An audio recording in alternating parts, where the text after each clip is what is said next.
주 예수님의 은혜와 평강이 여러분과 함께 원합니다. 인사란 제목으로 하나님의 말씀을 전하겠습니다. 빌립보서의 특징은 첫 번째, 옥중서신입니다. 감옥에서 편지를 썼습니다. 두 번째로 기쁨의 서신입니다. 바울 자신도 감옥에 있었고 빌립보 성도들 동안 큰 핍박과 환난 가운데 있었음에도 불구하고 기뻐하라고 강조합니다. 세 번째로는 빌립보 교인들의 헌금과 바울에 대한 애정이 큽니다. 선교하고 있는 바울에게 빌립보 교회는 헌금을 보내고 또한 바울에 대한 애정이 컸습니다. 네 번째로 빌립보서의 특징은 바울의 감사와 기도입니다. 바울은 빌립보 교인들을 향할 때 감사와 기도가 넘쳤습니다. 다섯 번째는 바울의 간증입니다. 여섯 번째는 교리보다 실천을 강조합니다. 마지막 일곱 번째는 예수 그리스도가 충만한 편지입니다. 그리스도 예수란 말씀을 강조합니다. 우리의 신앙의 핵심도 예수님, 자랑도 예수 그리스도, 우리의 온전한 목표도 예수님이 되어야 합니다. 1장 1절에서 2절은 바울의 인사이고 3절에서 11절은 바울의 감사와 기도입니다.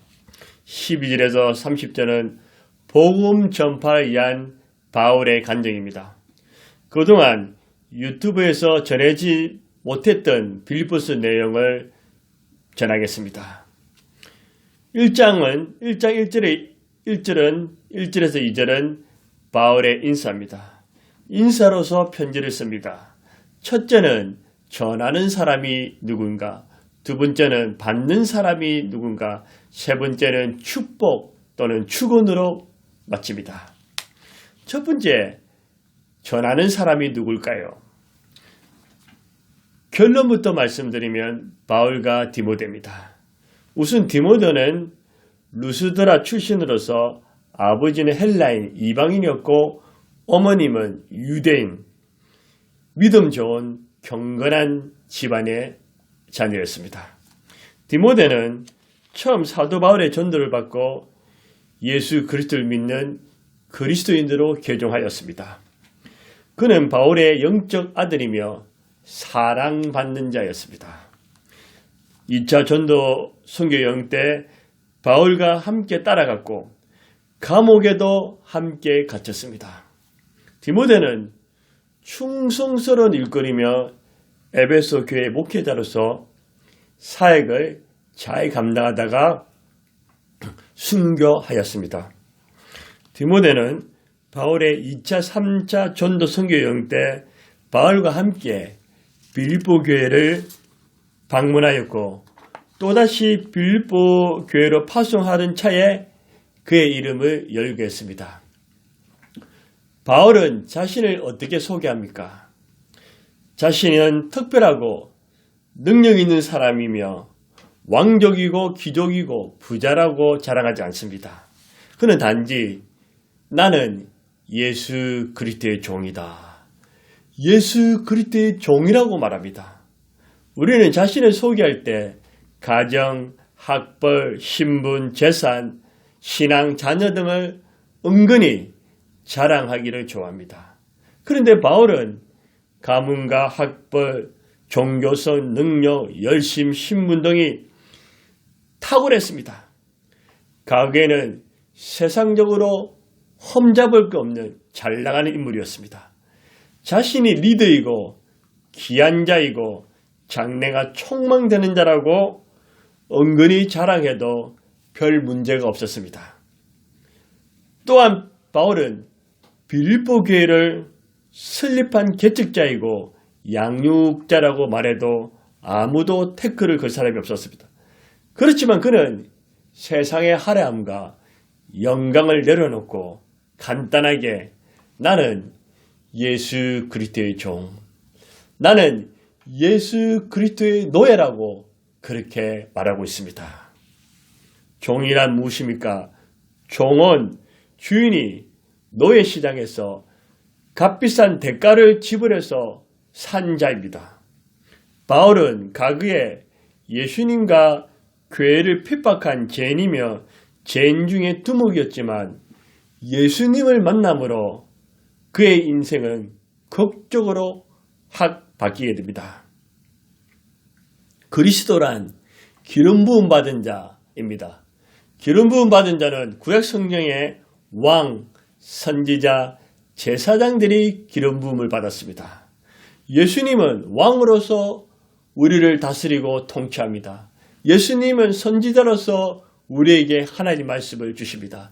예수님은 대제사장으로서 십자가에 죽으심으로 우리를 하나님께 인도해 주시는 분이십니다. 예수님의 이름의 뜻은 구원자는 뜻입니다. 이 예수님께서 십자가에 죽으심으로 바울을 구원하셨고 저와 여러분들을 구원해 주셨습니다. 바울이 그리스도 예수 그리스도의 종이라는 의미는 무엇일까요?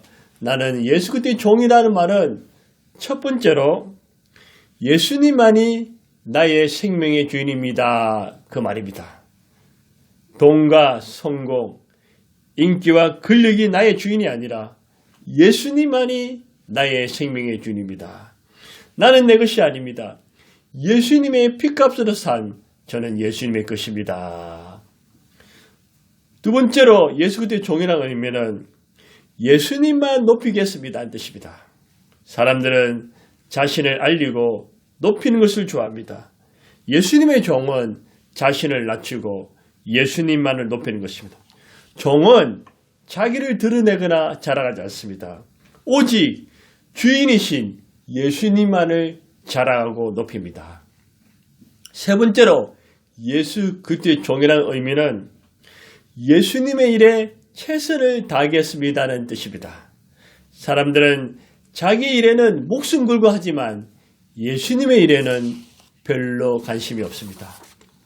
예수님의 종은 예수님의 일에 최선을 다하는 것입니다. 종은 자신에 의해 살지 않고 주인인 예수님께 절대 복종하며 예수님의 일에 목숨을 걸고 최선을 다하는 것입니다.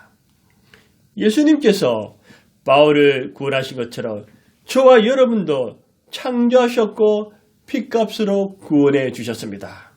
신분은 존귀한 하나님의 자녀이지만 삶은 사역은 종처럼 하는 것입니다. 나는 예수 그리스도의 종입니다. 나는 예수 그리스도의 노예입니다.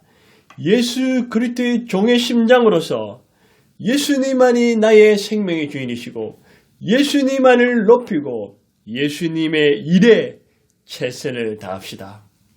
두 번째로 받는 사람이 누구입니까? 빌립보는 마게도냐, 오늘날 유럽의 첫 성이자 가장 중요한 성이었습니다. 빌립보는 유대인들이 극히 적었고 오늘날 교회 같은 해당도 없었습니다. 유대인들의 감정도 좋지 않았고 그리스도인에 대한 감정은 더 좋지 않았습니다. 빌립보 지역은 하나님을 믿는 믿음이 아니라 다신교 우상 숭배가 성행했습니다. 이 지역에 누구를 말합니까? 빌립보에 사는 누구를 말합니까? 그리스도 예수 안에서 빌립보에 사는 모든 성도, 감독들, 집사들, 성도, 감독, 집사라고 말하고 있습니다. 성도란 누구실까요? 성도란 바친 자, 구별된 자 뜻입니다. 현대인들은 주님께 바치지 않고 세상과 구별되지 않습니다. 자신의 이익과 욕심을 위해 살고 온갖 죄와 세상과 타협하면서 살아갑니다. 예수님의 피값으로 구원받은 우리는 신분으로는 하나님의 거룩한 자녀이지만 사역으로는 예수 그리스도의 종입니다. 우리의 삶은 성도의 삶을 살아야 합니다. 성도의 삶은 예수님께서 나에게 생명을 주신 것처럼 나도 내 생명을, 내 삶을 주님께 바친 자가 되어야 합니다. 그럴 때 예수님께서 기뻐하시고 인정하십니다. 주님께 바친 자는 예수님이 책임지시고 인도해 주십니다. 우리는 예수님께 바칠 뿐만 아니라 죄와 세상과 구별되어야 합니다. 예수님의 한계가 나타나야 되고 빛과 소금의 역할을 감당해야 됩니다. 예수님의 거룩함을 보여줘야 합니다. 세상 사람과 다르다는 것을 증명해야 합니다. 그렇다고 세상을 도피하는 것도 아니고 세상으로부터 손가락질 당해서는 안 됩니다. 세상과 구별될 때 칭찬받고 덕이 되는 그런 그리스도의 한계를 나타내는 삶을 살아야 합니다. 성도는 주님께 바친 자이고 구별된 자입니다. 감독은 무엇일까요?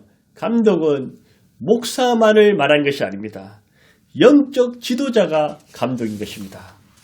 참된 감독이자 목자는 우리 주 예수님이십니다. 선한 목자이신 예수님은 양들을 잘 아시고 사랑하시며 양들을 전도하셨습니다. 그리고 양들을 위해서 대신 죽어주셨습니다. 우리도 목자이신 예수님을 따라 내게 맡겨준 양들, 사람들을 사랑하며 잘 보살펴 주어야 합니다. 양들을 위해서 희생도 아낌없이 해야 하며 심지어 예수님처럼 양들을 위해서 목숨까지도 바칠 수가 있어야 합니다. 우리는 예수님의 감독, 목자로서 양들을 사랑하면 정성으로 돌봐줘야 합니다. 집사란 섬기는 자, 종이란 뜻입니다. 우리는 왕처럼 대접받고 군림하는 자가 아닙니다. 가정에서, 교회에서, 직장에서, 사회에서 내가 처해 있는 그 위치에서 나는 집사입니다. 종입니다. 집사, 종으로서 주님을 섬기고 또 주위 사람과 유입들을 섬기는 자가 되어야 합니다. 섬기되 부지런하게 성실하게 섬겨야 합니다. 저와 여러분은 성도로서 주님께 바친 자입니까? 죄와 세상으로부터 구별되었습니까? 감독, 목자로서 양들을 잘 돌보고 있습니까? 집사로서 섬기는 자입니까? 저와 여러분은 예수 그리스도 안에서 성도, 감독, 집사로 부르심을 받았습니다. 믿으시기를 바랍니다. 세 번째로 축복, 축원입니다. 2절에 보십시오. 하나님 우리 아버지와 주 예수 그리스도로부터 은혜와 평강이 너희에게 있을지어다. 은혜와 평강이 축복입니다. 은혜는 헬라인들, 이방인들이 비는 인사였습니다. 이 은혜는 값없이 베풀어 주시는 하나님의 은혜입니다. 죄인이라서 받을 자격이 없음에도 불구하고 하나님께서 공짜로 크고 귀한 은혜를 베풀어 주셨습니다. 평강은 유대인들이 비는 인사로서 내면에서의 평강입니다. 이것은 내적 평안, 완전한 평안, 살롬이십니다. 살롬, 이 뜻은 평안입니다. 예수님께서 이 땅에 계실 때 가장 많이 하신 축복 중에 한 말씀이 바로 평안이 있을지어다, 그렇게 말씀하셨습니다. 12년 혈루증 그 여인을 예수님이 은혜로 고쳐주시고 난 뒤에 그녀에게 예수님이 하신 말씀이 무엇입니까? 따라 평안히 가라, 평안히 가라. 우리 예수님은 십자가에 죽기 전에 두려움에 떨고 있던 제자들에게, 부활하신 후에 두려움에 떨고 있던 제자들에게 하신 말씀도 너희에게 평강이 있을지어다. 사람들에게 필요한 것은 무엇일까요? 돈입니까? 건강입니까? 성공입니까? 출세, 취업, 결혼, 능력, 예, 모두 필요합니다. 하지만 가장 필요한 것은 은혜와 평강이 아니겠습니까? 사람이 아무리 많이 가져도 누려도 은혜를 받지 못하고 마음에 평강이 없고 불안하다면 무슨 소용이 있겠습니까? 게임사 넥슨을 창업한 고 김종주 씨는 오랫동안 우울증에 앓다가 향년 54세로 사망했습니다. 그의 사망은 구체적으로 알려지지 않았지만 그는 학벌과 재산, 지식과 능력 굉장한 사람이었습니다. 모든 사람들에게 존경을 받는 인물이었으며 하지만 그가 아무리 재벌이고 엄청난 부자라도 예수님의 은혜와 평강이 없으면 하나도 행복하지 않습니다. 이 은혜와 평강은 누가 줍니까? 사람입니까? 돈입니까? 좋은 환경입니까? 그렇지 않습니다. 이 은혜와 평강은 하나님 우리 아버지와 우리 주 예수 그리스도께서 주십니다. 은혜와 평안만이 참된 복이요 영원한 축복이며 우리가 사모해야 할 복입니다. 성경에서 은혜와 평강을 다 받은 인물들이 많이 있었습니다. 그 중에 천사가 다윗의 자손 요셉이라는 사람과 약혼한 처녀에 이르니 그 처녀의 이름은 마리아였습니다. 천사가 도착한 나사렛에는 요셉과 약혼한 마리아가 살고 있었습니다. 그때 천사가 마리아에게 이렇게 말합니다. 누가복음 1장 28절에 그에게 들어가 이르되 은혜를 받은 자여 평안할지어다. 주께서 너와 함께 하시던 은혜를 받은 자여 평안할지어다. 마리아는 은혜와 평강이 임하실 뿐만 아니라 임마누엘 하나님이 함께 하시는 그런 삼박자의 축복을 받았습니다. 이 은혜와 평강은 어떤 것일까요? 과거의 은혜와 평강을 말하지 않습니다. 앞으로 미래에 임할 은혜와 평강도 아닙니다. 이 은혜와 평강은 현재 지금 임하고 누리는 것입니다. 여러분들은 지금 삶에 은혜와 평강이 있습니까? 예수님이 여러분에게 은혜와 평강을 주시기를 바랍니다. 라이언 하이트는 1971년 혈우병을 가지고 출생하였습니다. 13살 때 수혈을 받는 중에 잘못되어서 에이즈에 감염되어 6개월밖에 살지 못하는 시한부 인생이 되었습니다. 그는 학교를 다니고 싶었지만 다른 학생들의 학부모들이 에이즈 감염에 우려해서 그의 동교를 거부했습니다. 이 일이 사회 문제가 되어서 그는 언론에 큰 주목을 받았습니다. 그는 그 후 6년을 살면서 마이클 잭슨, 엘톤 존과 같은 슈퍼스타들과 함께 미디어에 출연하여 사람들의 에이즈에 대한 인식을 바꾸기 위해서 노력했습니다. 에이즈 환자의 치료와 도움을 위한 사회운동에 헌신하였습니다. 그 결과 1990년도에 미 의회에서 라이언 하이트란 법이 통과되어 에이즈 환자들은 더 많은 의료 서비스를 받을 수 있게 되었습니다. 그는 비록 18살 어린 나이에 세상을 떠나갔지만 불행한 에이즈 환자 치료에 큰 공헌을 세웠을 뿐만 아니라 위대한 믿음의 신앙 고백을 했습니다. 그가 죽어갈 때 죽어가는 아들에게 아버지가 말했습니다. 아들아, 미안하다. 이제는 아빠가 내게 아무것도 해줄 수 없구나. 그러자 아들은 아빠에게 이렇게 대답했습니다. 아무도 아빠처럼 귀한 선물을 준 사람이 없어요. 아빠는 저에게 천국을 갈 수 있는 티켓을 선물로 주셨잖아요. 바로 예수님을 소개해 주셨잖아요. 아빠 때문에 예수님을 주님으로 믿었으니 저는 천국과 영생을 소유하게 되었어요. 이보다 더 큰 선물이 어디 있어요? 하면서 평안히 눈을 감게 되었습니다.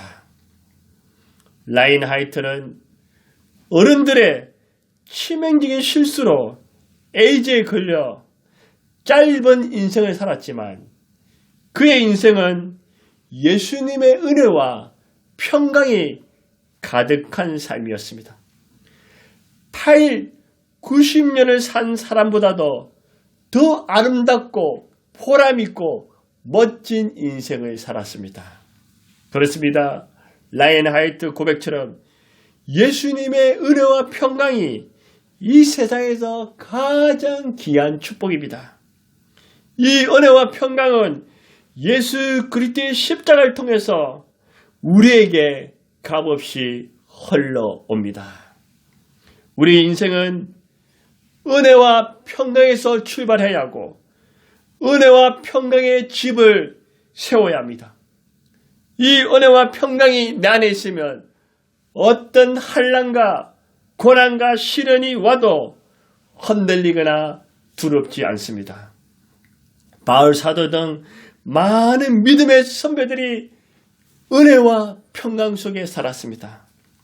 은혜와 평강은 마리아와 라이언 하이트가 예수님을 마음의 주님으로 구주로 모신 것처럼 예수님을 마음의 주님으로 모시고 예수님을 구주로 믿고 사는 모든 사람들에게 임하게 될 것입니다.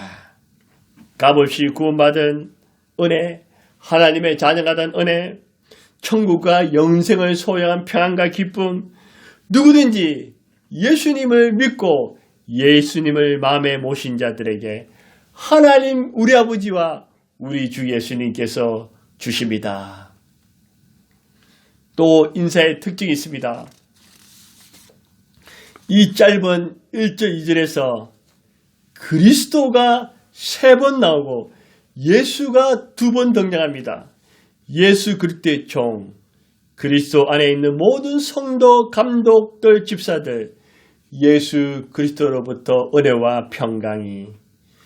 바울은 그만큼 예수 그리스도를 사랑하였고 예수 그리스도로 충만했습니다.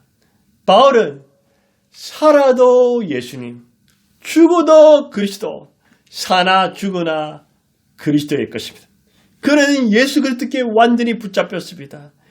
예수 그리스도가 처음이자 마지막이었습니다. 예수님 중심의 삶을 살았습니다. 저와 여러분은 어떤 삶을 살아야 될까요?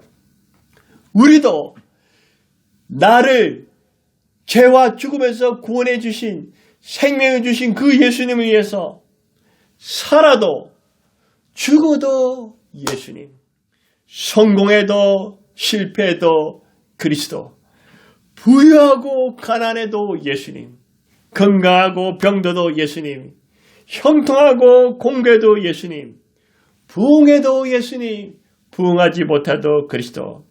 예수님만이 나의 삶의 이유와 목적, 예수님만이 우리의 자랑이자 목표입니다.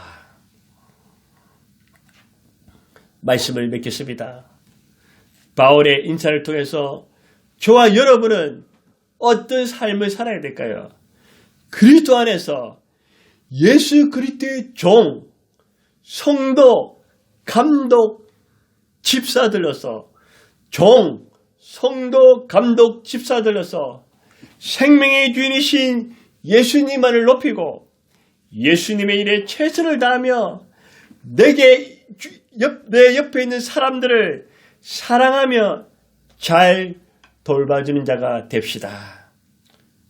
그래서 돈과 사람, 이 세상이 줄 수 없는 은혜와 평강이 하나님 우리 아버지와 우리 주 예수 그리스도로부터 저와 여러분에게 항상 평생 영원히 함께 있기를 주의 이름으로 축원합니다. 기도하겠습니다. 하나님 아버지, 좋으신 아버지 하나님, 예수님을 보내주셔서 감사합니다. 예수님 우리를 사랑하사 우리 죄의 십자가 죽어주심을 감사합니다. 예수님 때문에 우리는 예수 그리스도의 종이요 성도 감독 집사로서 이제부터 나의 생명의 주이신 그 예수님만을 높이고 예수님의 일에 최선을 다하며 내게 주어진 사람들을 사랑하며 돌보는 자가 되게 하여 주옵소서. 우리가 이 땅에 살아가면서 하나님 아버지와 예수 그리스도의 은혜와 평강이 내 안에 우리 안에 가득 차게 하여 주옵소서. 이 은혜와 평강의 힘으로 살아가게 붙들어 주시옵소서. 오 주님 감사합니다. 예수 그리스도 이름으로 기도드리옵나이다. 아멘. 예수 그리스도의 은혜와 평강이 여러분과 함께하기를 원합니다.